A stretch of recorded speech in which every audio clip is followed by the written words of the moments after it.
UFO. Uma janela para o cosmos. Em escala cósmica, somente o fantástico tem a possibilidade de ser verdadeiro. Fenômeno UFO. Apresentação: Luiz Ricardo.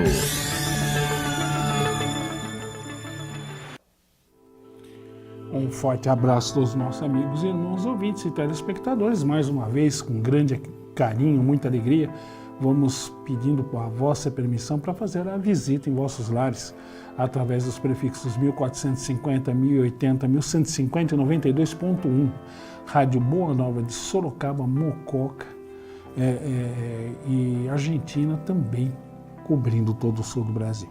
Também com muito carinho, vamos pedindo a nossa permissão para entrar em vossos lares através das imagens da Rede Mundo Maior Televisão. Também com muito carinho, muita alegria, também vamos marcando presença através da nossa co-irmã Rádio Cidade, 870 kHz, que cobre as regiões de Juazeiro, na Bahia, e Petrolina, em Pernambuco. Também, através do WhatsApp aqui da televisão, você pode participar conosco. Vários modos de fazê-lo, todos eles muito simples. Aqui pelo WhatsApp você participa pelo 98575-9580. Vou repetir o WhatsApp aqui da TV: 98575-9580. Você também pode participar conosco através do telefone 0800 12 18 38. Minha amiga Margarete vai estar lhe atendendo, enviando aqui o seu recado, pergunta, dúvida, crítica, sugestão para nós aqui no estúdio. Se você não quiser fazê-lo ao vivo no ar, se for do vosso desejo, você também pode participar conosco aqui ao vivo no ar aqui no programa. Você também pode participar pelo e-mail, pelo rede@radioboanova.com.br, né? E também através do YouTube, né? Muitas questões agora vêm através do YouTube. Então também é um modo, né, de você entrar em contato conosco, com críticas, dúvidas, sugestões, questões, que nós estaremos atendendo. Então vamos acusar as participações aqui. Meu amigo Johannes Luiz de São Luís do Maranhão considera o programa excelente. Muito obrigado em nome de todos aqui. Nosso ideal desde o começo, aqui em 2001, foi sempre fazer o melhor programa possível. Tá? Muito obrigado, meu amigo. Meu amigo Nilton do Grajaú, ambos os vídeos do físico Adalto Lourenço, né, são bem interessantes. Né? Ele coloca uma visão bíblica da formação, da criação do universo, é bem interessante.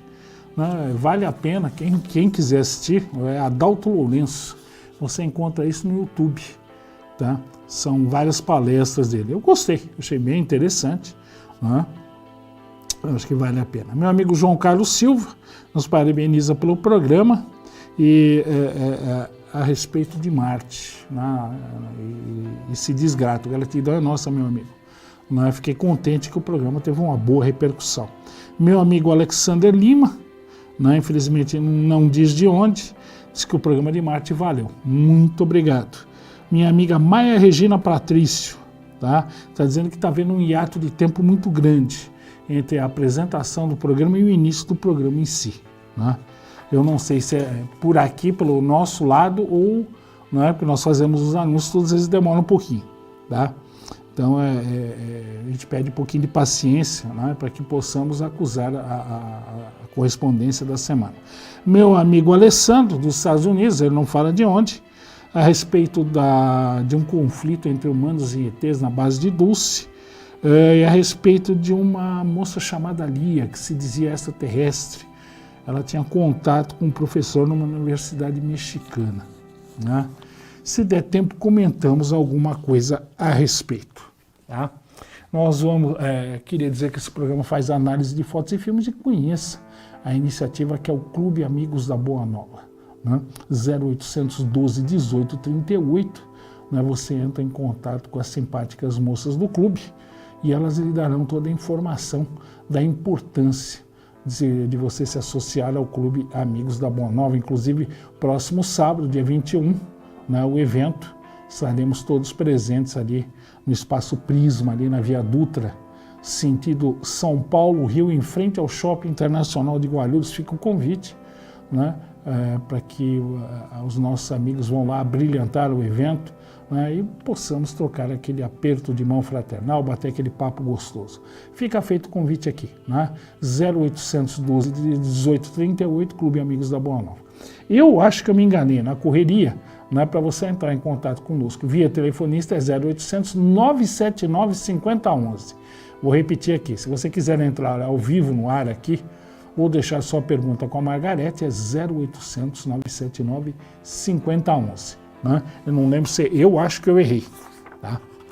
Bom, vamos para as notícias de ciência aqui.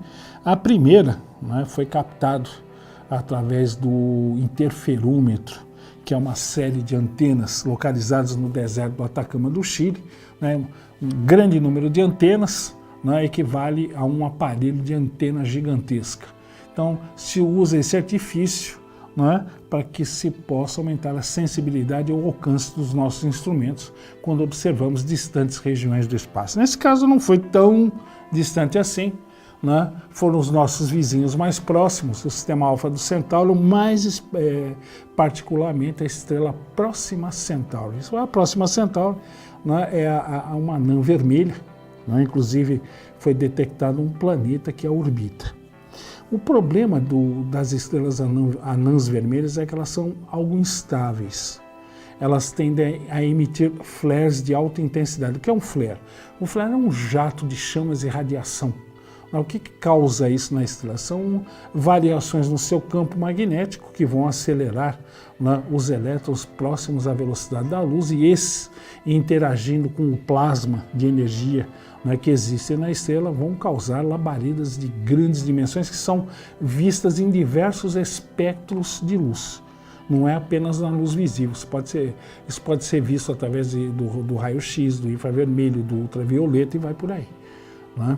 E um evento desse faz com que uma estrela que é muito menor do que o nosso Sol possa se tornar, às vezes, até 10 vezes mais brilhante do que o nosso Sol. Isso dura alguns segundos. Né? Ou em relação ao seu próprio brilho, até 1000 vezes mais intenso do que o brilho normal dessa estrela.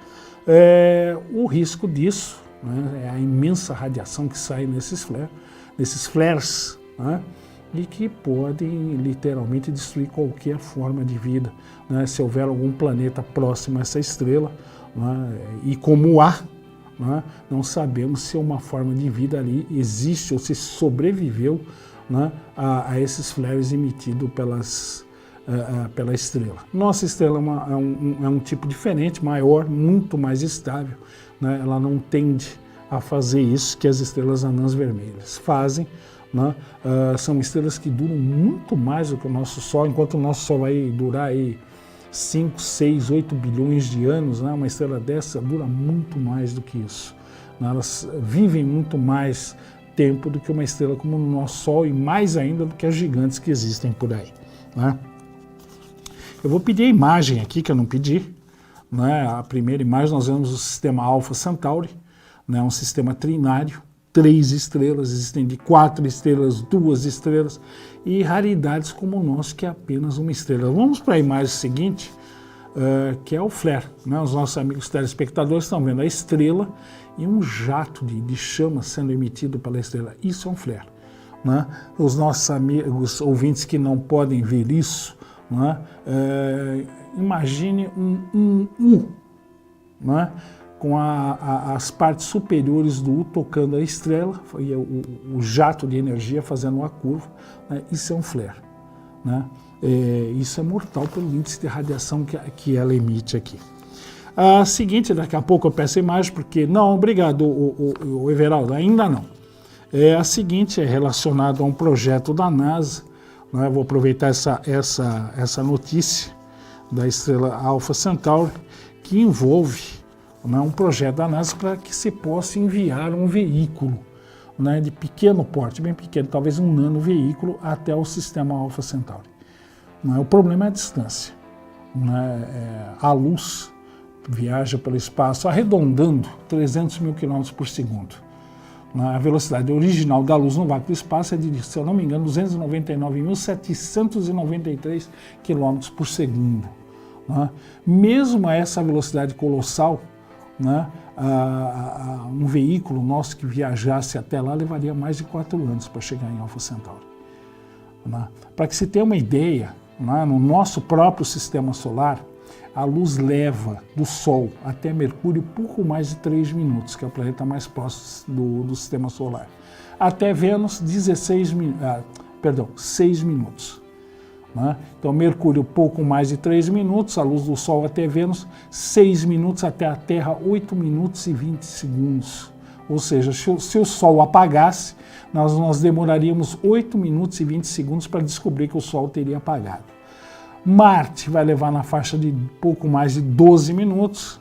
Aí você vai para Júpiter, que deve dar mais ou menos 43 minutos, Saturno mais de 1 hora, né, que a luz leva do Sol para chegar até Saturno, Urano 4 horas, né, Urano e Netuno nessa faixa de 4 horas, e Plutão, né, 5 horas e meia aproximadamente.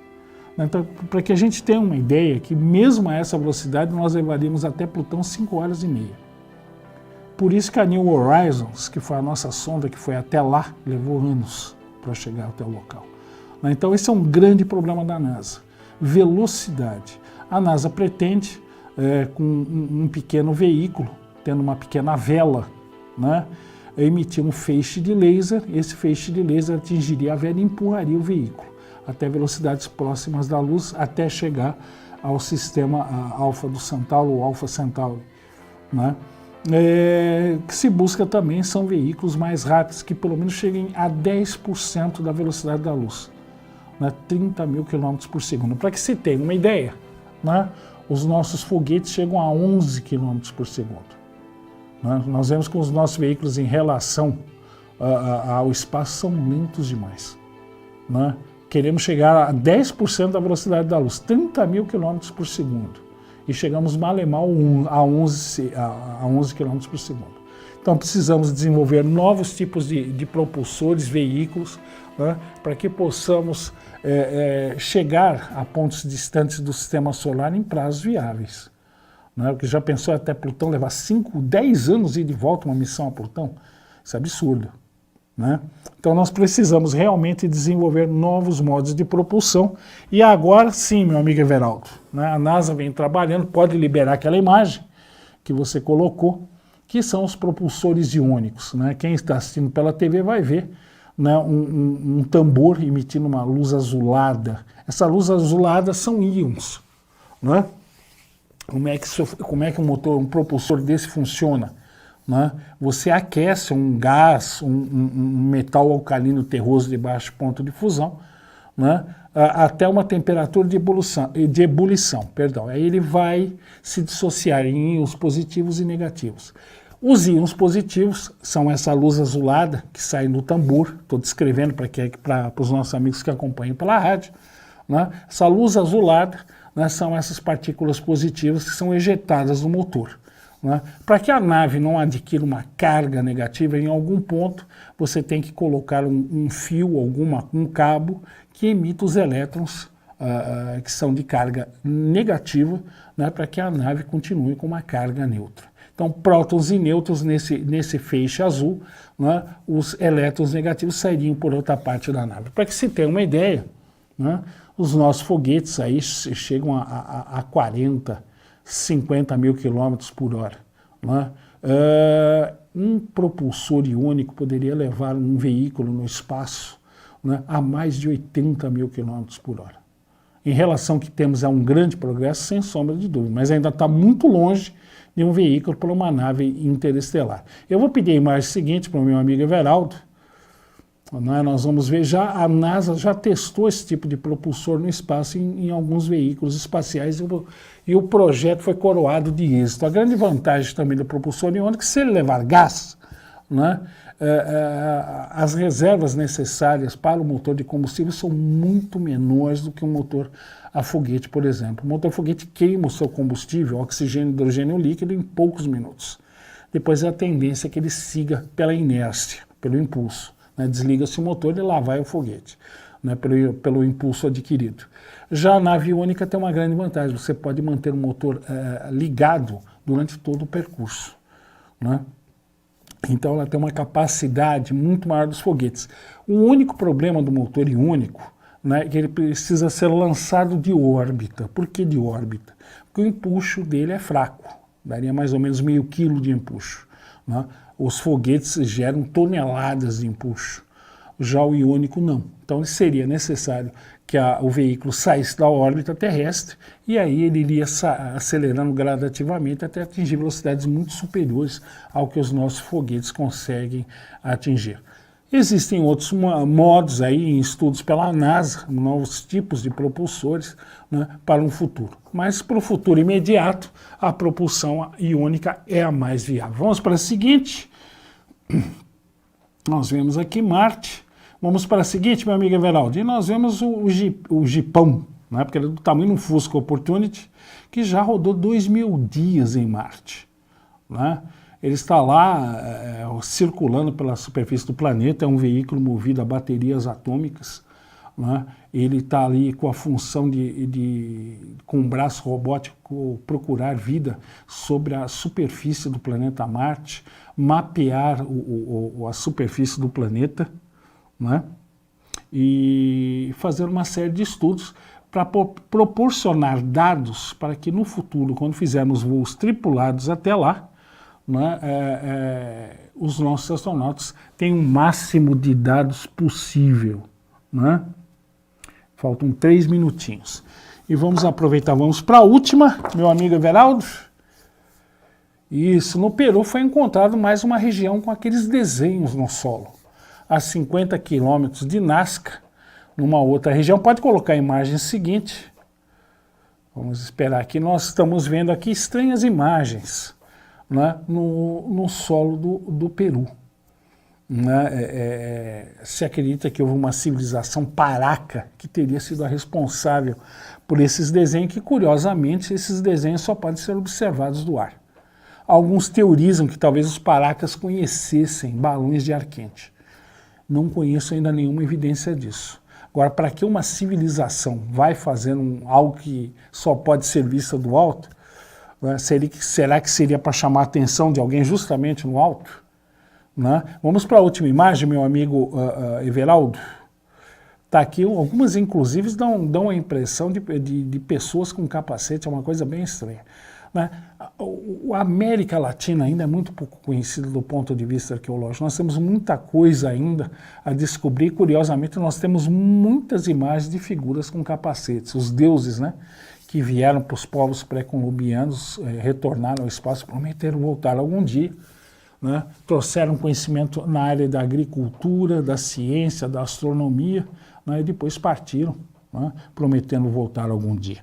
Eu vou pedir para o meu amigo Everaldo que nós vamos um pouquinho antes para o intervalo, depois nós entramos na casuística e depois as participações dos nossos amigos, as questões dos nossos amigos telespectadores e ouvintes. Então voltamos já já.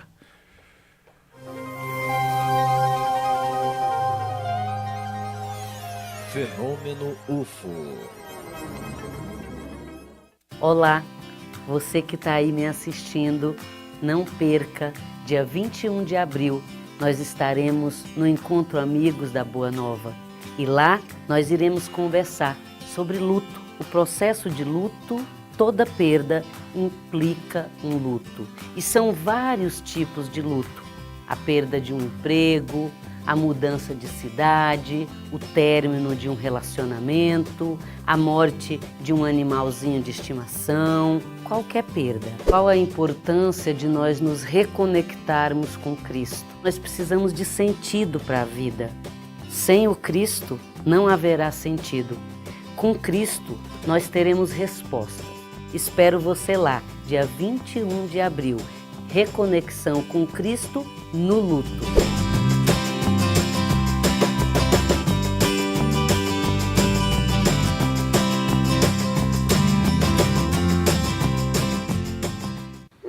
Bolota e estou aqui para lhes contar a minha história. Esperei 2 meses até que a Jéssica, minha dona, viesse me buscar, mas de repente vi-me em outro lugar, um lugar bonito, mas senti a falta da minha dona e do pessoal de casa. Será que a Bolota vai ficar sem a dona dela, poxa? Eu acredito que para tudo tem um jeito. Não se preocupe, nem a morte pode nos separar dos nossos grandes amigos. Quer saber mais sobre o amor e a amizade entre os animais e os seres humanos? Conheça o livro Minha Vida de Cachorro, da Mundo Maior Editora. Uma história emocionante que vai encantar o pequeno leitor. Informações 0 operadora 11 4966 5775 ou acesse www.mundomaior.com.br. O Brasil está em crise. Está ruim para você? Imagine para eles. 150 mil refeições todos os meses. Mais de 600 mil unidades de medicamentos e produtos de higiene a cada ano.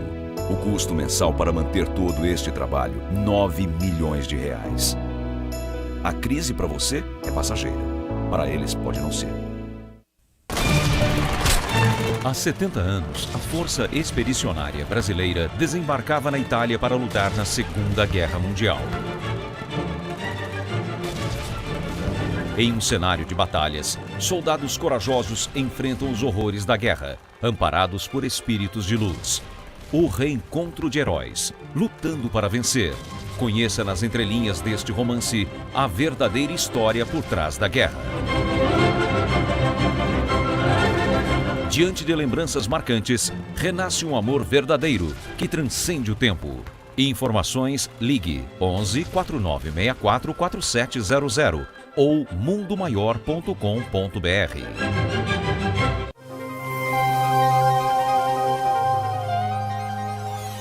Fenômeno UFO. Estamos aqui de volta, segundo bloco do Fenômeno UFO de hoje. Hoje nós vamos entrar com um caso curioso. Vou pedir a primeira imagem para o meu amigo Everaldo lá na técnica. Né? É um caso interessante de contato entre o jovem extraterrestre e um grupo de seres.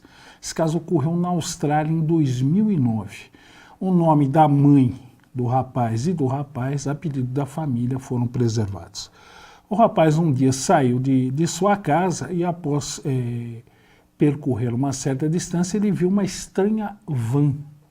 Vou pedir a segunda imagem para o meu amigo Everaldo. Né? O que ele imaginou ser uma van? Estamos vendo uma imagem de uma van aqui. Né? O formato era de uma van, mas era iluminada. Ele achou muito estranho aquilo. Ele acabou se aproximando da que ele achou ser uma van. Quando ele chegou perto, ele viu que não se tratava de uma van, e sim de um tipo de veículo.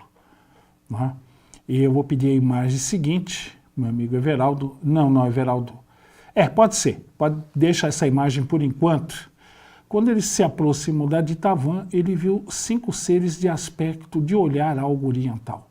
Né? Olhos amendoados, né? Eram seres muito altos, acima de 2 metros de altura. E convidaram-no para entrar dentro daquele veículo. O rapaz entrou dentro da nave. Pode ir para a imagem seguinte, meu amigo Everaldo. E quando ele estava dentro do veículo, o veículo se metamorfoseou num objeto discoide. Né? E, para sua surpresa, o objeto ganhou altura rapidamente. Ele subiu numa velocidade tal, muito maior do que os nossos elevadores de alta velocidade, por exemplo. Ele teve aquela sensação do estômago ficar embaixo enquanto ele subia. A nave ganhou altura rapidamente e foi para o espaço. Né? Enquanto os 5 seres estavam na frente de painéis ali. Um deles, se virando para o rapaz, né, deixou claro os traços orientais dele, né, que nós vimos na primeira imagem ali. A nave continuou se deslocando. Vamos para a imagem seguinte, meu amigo Everaldo, até que chegou a um outro mundo. A nave entrou em órbita daquele planeta e depois entrou na atmosfera. O rapaz disse que nunca viu um planeta igual aquele. E o que chamou mais ainda a atenção do rapaz foi que bem abaixo da nave onde ele estava, ele viu outros veículos espaciais, só que emitindo jatos de energia de altíssima potência. Eles destruíam todas as construções existentes naquele mundo, ao que parece ser uma guerra.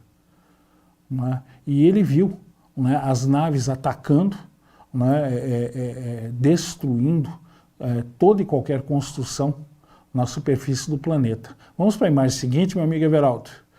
O que ele via eram ruínas, tá? Apenas ruínas. E as naves atacando com armas de altíssima potência, destruindo tudo. Ele não sabe por que os seres o levaram até aquele mundo para presenciar aquilo ali. Ele ficou muito condoído, porque ele imaginou, puxa vida, uma civilização que alcança tal grau de evolução tecnológica, como é que pode cometer um ato como aquele que ele estava vendo de extrema barbárie, destruindo tudo que havia na superfície do planeta. Curiosamente, ele percebeu outro detalhe, que aquelas naves que atacavam a superfície daquele mundo não percebiam a nave onde ele estava.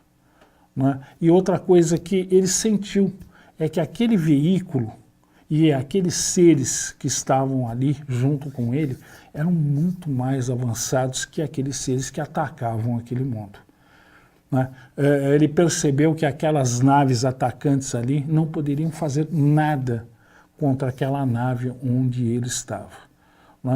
Passado algum tempo, a nave voltou a ganhar de altura e deixou aquele planeta, saiu de órbita, se dirigindo em alta velocidade. Vamos para a imagem seguinte, meu amigo Everaldo.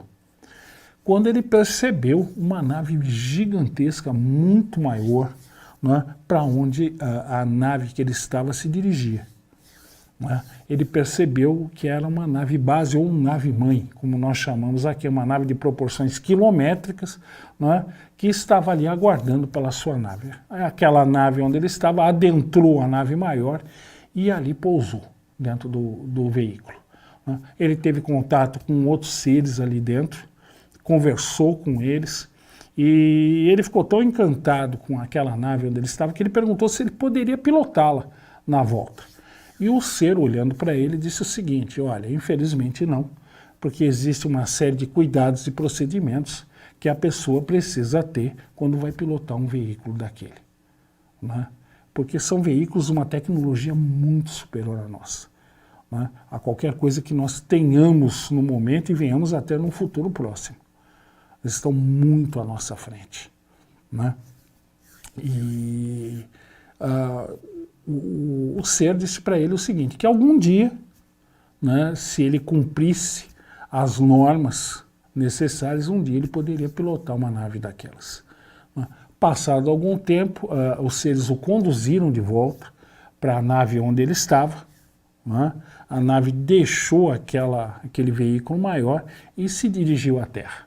Enquanto ela se dirigia à Terra, um dos seres novamente se aproxima do rapaz e faz a seguinte questão a ele: se ele gostaria que aquele ser, o ser pergunta a ele se ele gostaria que ele se tornasse um embaixador daquela raça no nosso planeta.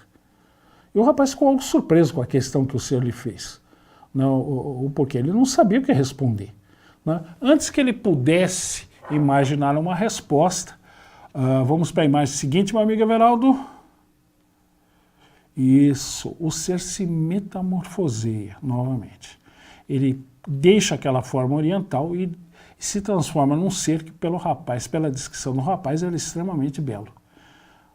O rosto, o perfil, traços delicados. E o rapaz perguntou o porquê daquela mudança de forma.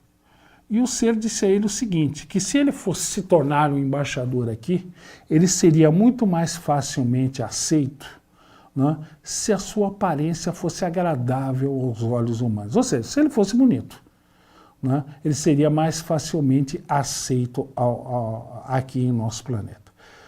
A nave acabou chegando aqui na Terra, pousando, o rapaz desceu, ele chegou a comentar com a sua mãe, o que acontecera, inclusive aquele fato do ser se oferecer a ser um embaixador aqui. A mãe achou aquilo muito estranho, a metamorfose ainda pior, e ela preferiu que não se comentasse mais nada, que o rapaz não comentasse mais nada a respeito daquilo. Numa hipnose, o rapaz não conseguia lembrar a fase da chegada ao nosso planeta. Como a nave chegou, se houve mais alguma coisa ou não, como pousou, etc, etc. O rapaz não conseguia lembrar. Né?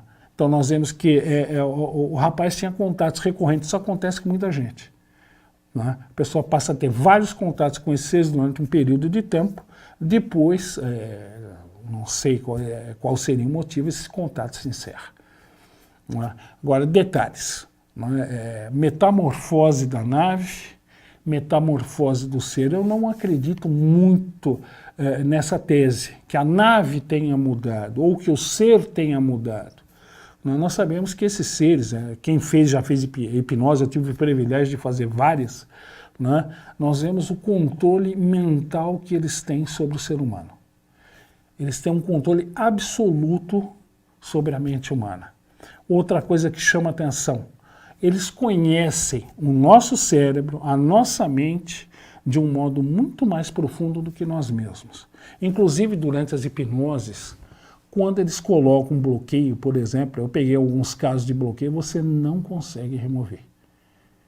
Tá? Se eles não querem que a pessoa não lembre da experiência, seja qual for o motivo, né, a pessoa não consegue lembrar. Outras vezes, eles colocam bloqueios seletivos. O que seria esse bloqueio seletivo?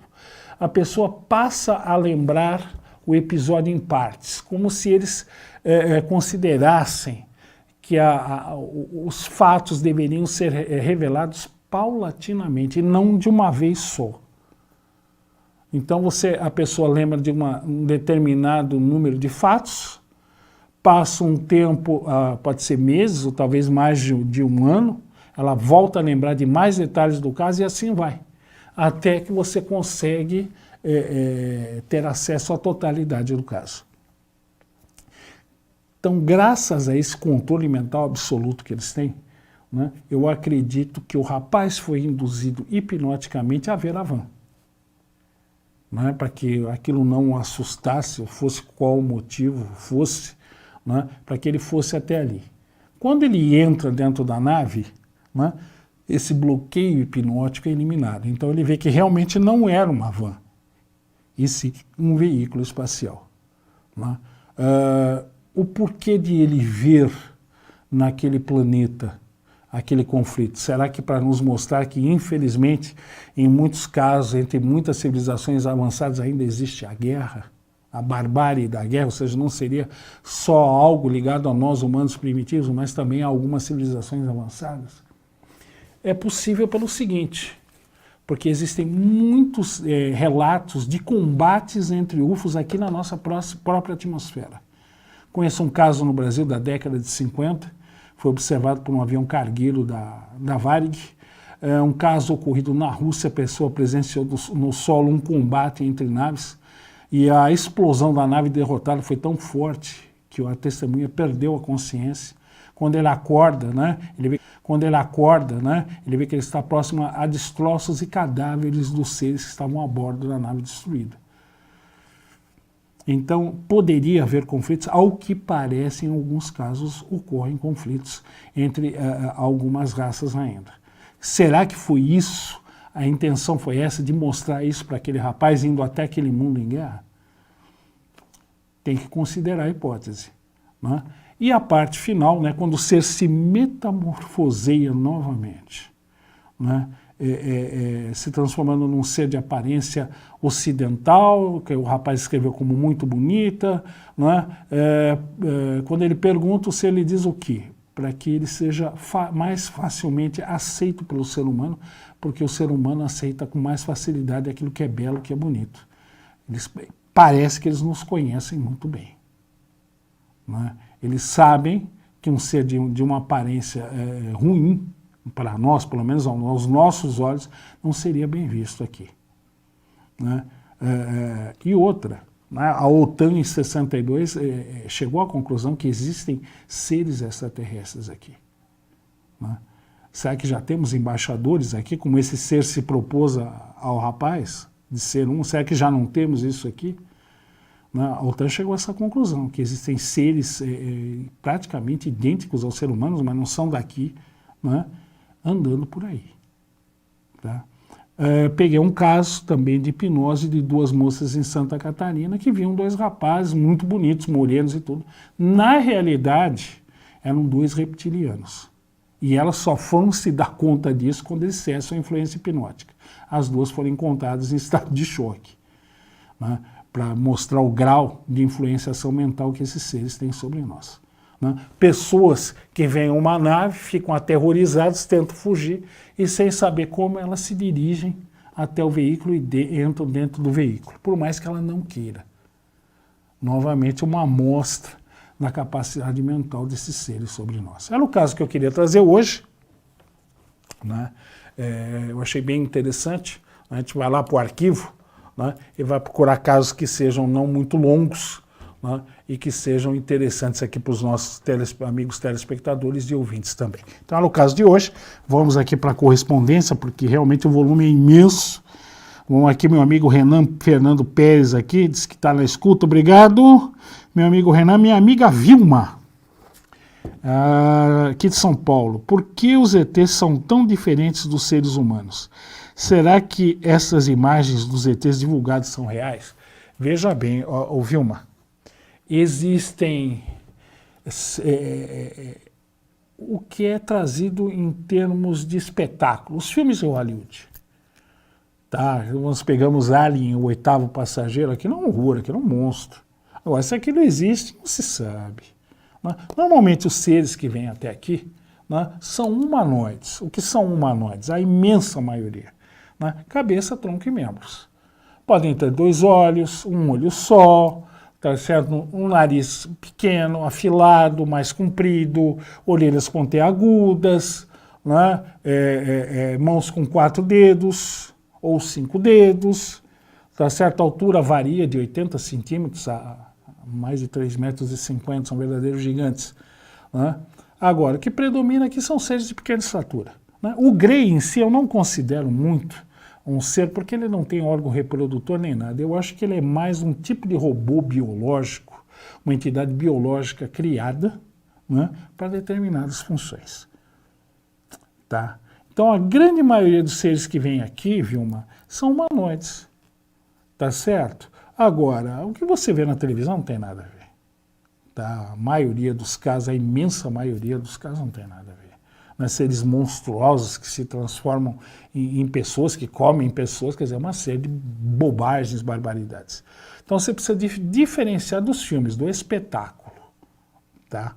Se você procurar você pode tentar no buscador do seu computador, no Google, tenta encontrar algum catálogo de seres extraterrestres. Você vai ver que não foge muito, não. Tá? Não foge muito, não. Tá? Agora, que eles são muito mais avançados do que nós, você não tem a dúvida disso.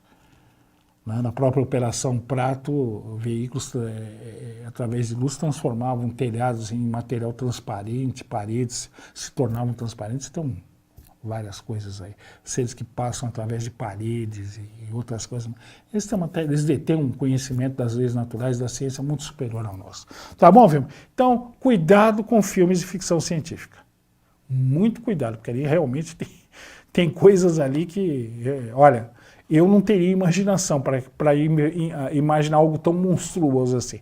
Mas difere muito da realidade da pesquisa ufológica. Tá bom, Vilma? Meu amigo Eduardo Garcia nos parabeniza pelo programa, frequentador do Centro Espírita Batuíra. Meu amigo Nelson Oliveira. Quem acompanharia os seres humanos na fase pré-luminal? É difícil, porque não há relato, não há registro. Então, se não há registro, né, no reino pré-luminal, né, como é que você vai determinar isso? Não tem como. Né? O que nós sabemos, Nelson, é que realmente haviam pessoas aqui. Né? Eu já falei que no Museu Smithsonian, nos Estados Unidos, existem várias pegadas fossilizadas. Tem até uma muito famosa, né, de um trilobita, um bichinho que foi esmagado por alguém que o pisou usando algum tipo de calçado. Né? Calcula-se aquilo em 400 milhões, 450 milhões de anos. Não havia ninguém aqui. Né? Então, quem nos acompanharia? Provavelmente seres extremamente avançados, né? Podem ser os deuses que são responsáveis pela espécie humana aqui? Podem. Né? Poderia ter sido feito um trabalho genético em cima de primatas e dos primatas terem se desenvolvido, né, a vários tipos de seres humanos, né? O homem, por exemplo, de Neandertal, Cro-Magnon, o Homo sapiens sapiens, nós poderíamos realmente, né, ter a nossa origem num trabalho genético de seres avançados. Isso não é impossível. Tá? Mas quem acompanha não dá para te falar. Só posso te falar que deveriam ser seres extremamente avançados, que já que tinham a capacidade de vir até aqui. Agora só não sei de onde. Né? Então a resposta que eu posso te dar, né, sem ser leviano com você, meu amigo, sem invenções.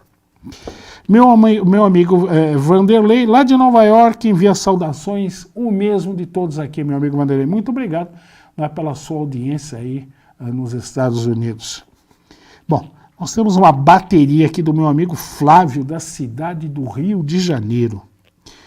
Tudo a respeito da Lua. E eu fiquei surpreso, depois que eu fiz aquele programa ali, e falei a respeito de astrônomos amadores colocando telescópios no fundo do quintal observando a Lua, que poderiam ter surpresa. Isso parece que já está acontecendo no Paraná.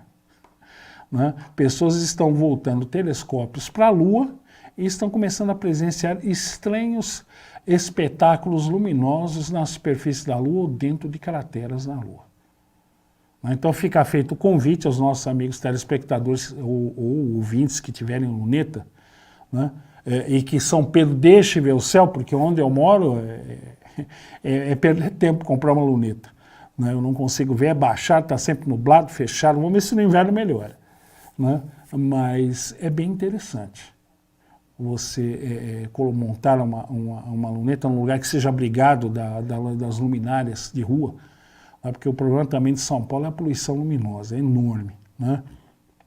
Ou então quem tiver algum sítio, ou puder levar uma luneta para alguma cidade litorânea ou de interior, vale a pena dar uma conferida.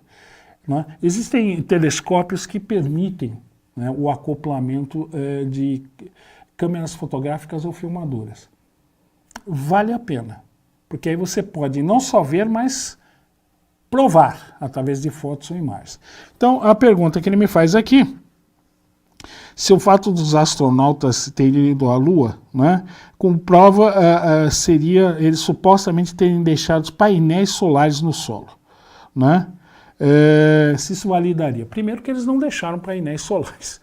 Né? Eles deixaram um sismógrafo para medir tremores, aí eu já vou explicar por quê, e um refletor de laser para que os laboratórios astronômicos aqui enviassem feixes de laser para que possamos medir com precisão absoluta a distância Terra-Lua.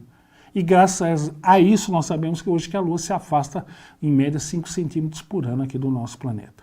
O sismógrafo já teve a sua utilidade logo que Neil Armstrong e Buzz Aldrin deixaram a Lua. Porque quando eles sobem na parte superior do módulo lunar e depois eles fazem o transbordo para o módulo de comando, tá? O que acontece? Eles liberam o módulo lunar que acaba entrando em velocidade e se chocando com a superfície da Lua. Né? E o resultado foi surpreendente, porque a Lua vibrou como se fosse um sino, como se fosse Uca. Né? É outro dado curioso, né, conseguido com instrumentos deixados com os astronautas da Apollo 11 aqui. Se o que se encontra na Lua poderia ter sido colocado lá de outra forma. É possível através de veículos não tripulados. Mas se isso tivesse acontecido, meu amigo, teria sido flagrado por fotografia, já que diversas sondas orbitaram a Lua de várias nações. Tá certo? Hindus, chinesas, japonesas. Né? Existem as fotos, nós vemos claramente o módulo lunar, a parte inferior, né, da Apollo 11, né? Nós vemos os instrumentos que ali estão, o rastro deixado pelos astronautas, eles são visíveis. Então, se houvesse um engenho que tivesse levado isso até lá, não tripulado, ele seria visível, estaria lá. E isso não ocorre. Tá? Infelizmente, né, eu vou ter que deixar as demais perguntas aqui do meu amigo Flávio do Rio de Janeiro, né, para daqui 15 dias. Né, porque semana que vem nós teremos o evento, Clube Amigos da Boa Nova, dia 21, fica feito novamente o convite, né, para que possamos bater aquele papo gostoso lá. E no dia 28 teremos entrevista com o meu amigo Mauro Baelli, do grupo 19 de Maio, do Vale do Paraíba, né? E se der tudo certinho, com o professor de física também estaremos discutindo a respeito de radiestesia. Tá? Então fica o nosso convite para o programa ao vivo do dia 28. Sábado que vem, para todos que forem, né? Um abração, nos encontraremos ao vivo lá em Cores, lá para aquele bate-papo gostoso. Então, queria agradecer ao pai, ao mestre, aos mentores por mais essa oportunidade, desejar uma ótima semana a todos. Fiquem com Deus e até o nosso próximo encontro. Semana que vem não, daqui 15 dias com o seu, o meu, o nosso Fenômeno UFO. Beijão no coração e até lá.